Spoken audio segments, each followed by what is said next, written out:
Avant de refermer cette édition, rendons-nous à Kong, dans le nord du pays.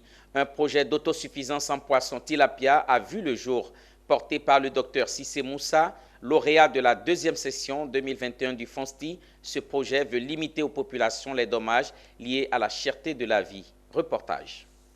Cette mission vise à évaluer l'état d'exécution du projet d'aquaculture lancé il y a un an désormais. L'objectif principal vise la proposition d'un prototype de système aquacole à haut rendement à même de contribuer à l'autosuffisance en poissons dans les régions du nord de la Côte d'Ivoire.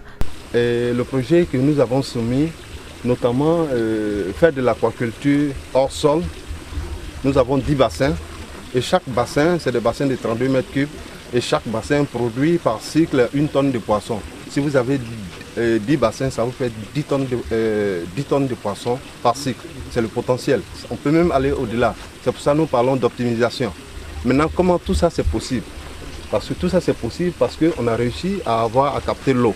L'équipe du Fonds pour la science, la technologie et l'innovation, FONSTI, s'est dite satisfaire de la progression du projet, dont l'impact sur le bien-être des populations du nord de la Côte d'Ivoire et particulièrement celle de Kong.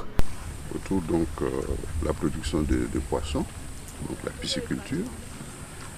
Ce projet est important parce que le poisson est l'un des produits alimentaires les plus importés dans notre pays.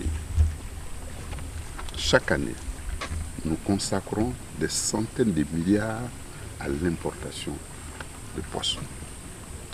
Nous voulons, au niveau du FONSTI, modestement contribuer à la résolution de ce problème parce que nous avons dans notre pays tout ce qu'il nous faut pour être autosuffisant en production de poissons frais.